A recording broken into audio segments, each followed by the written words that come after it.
You cannot control the diagnosis that your child may have been labeled as, but you can control the direction of the journey.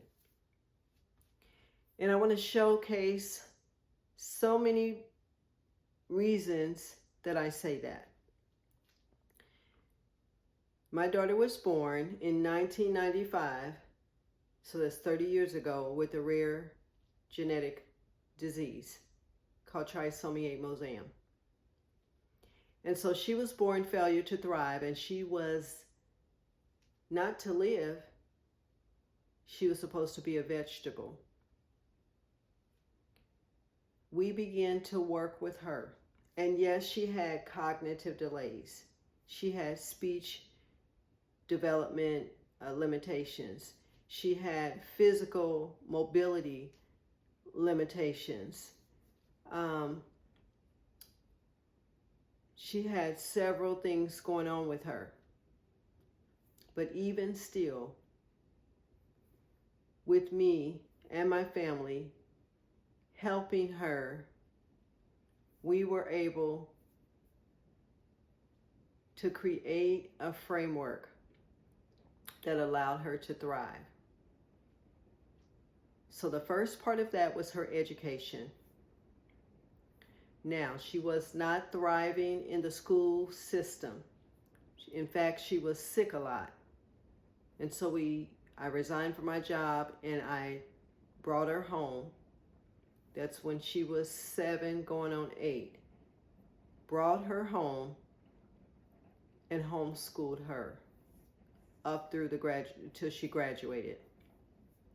Now, we were in the trenches working almost every day. Sometimes we had to do remedial reading.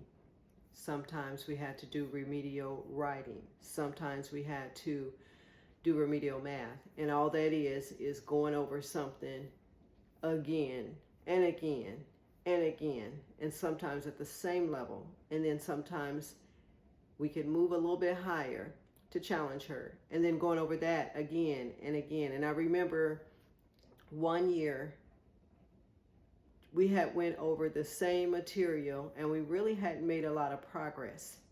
And I was thinking that has to be frustrating for her.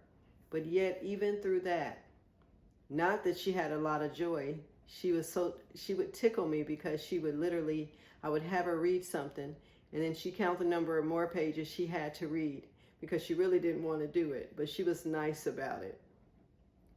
But it was a difficult years that we went through, but I knew I had to stay the course.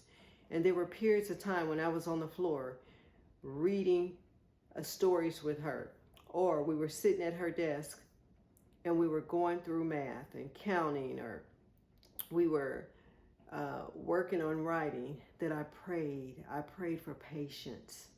I knew I had to just slow it down to allow it to just go at her pace so that she could get better and better. And every day, I didn't have patience every day. Sometimes I just had to pause. But with our consistent plan that I had put in place, and at that time, 30 years ago, 24, whatever the number is, during that time, I was creating a unstructured, a unfragmented, totally fragmented, that's what I meant to say, a totally fragmented structure that I have used today that allowed that very young girl at that time, when she graduated, to walk across the stage as a homeschooler. From that, I created an educational plan, a employment plan for her. But through the course of that, I created volunteer opportunities for her to be out in the community, to raise awareness of who she was and what her capabilities were. It was also in the same mindset for her to be able to pick up some job duties, some job skills. And so that framework that was fragmented and unstructured, allowed her to gain employment on a job that she ended up being on for 4 years. And she clocked in and clocked out. And then when she learned those skills, she asked her supervisor to take on additional duties. And she got Employee of the Month. And so from that job, she ended up getting another job. But at some point, she ended up working 2 jobs at once. And so all of that to say, the framework that I created allowed her to be able to do that. So now, 30 years later, this is a proven, repeatable framework that grows and transforms with the individual to continually being able to up-level their life. This framework is this very same framework that led her to desiring greater independence from her family.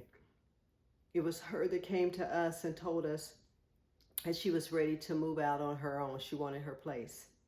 Again, this is a person that needs 24-hour care, who's limited in their verbal communication, but can make some decisions.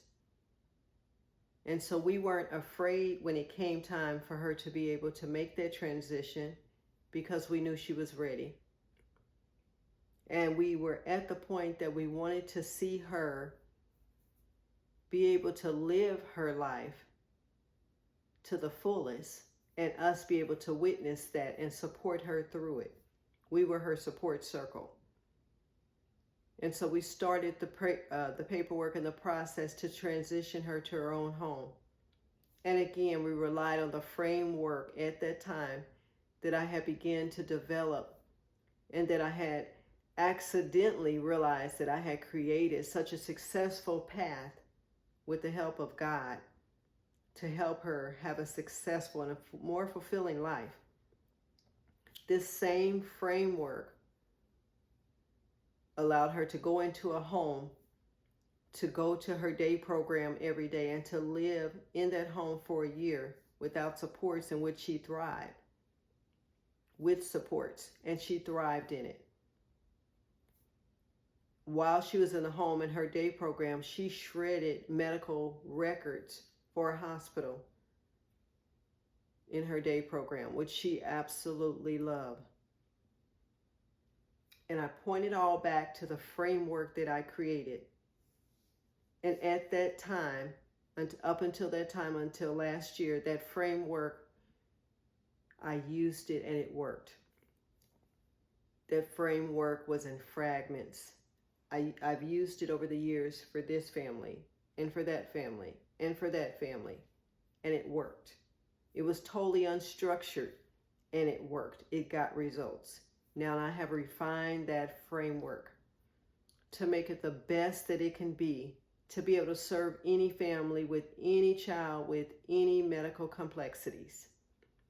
And so I would like to offer the use of that framework to you mamas who are new on the rare disease journey with your child, to you who need the support circle, who need to develop a support circle, who want to build a life that will allow their child to thrive. So I am here as a mentor for you, because I acquired a mentor around the age of 30. I was 30. My mentor was in her late 60s going into 70s, and her daughter was in her 50s. I reached out one day for help, and I met this mother, and she ended up mentoring me through how to advocate effectively and efficiently for my daughter.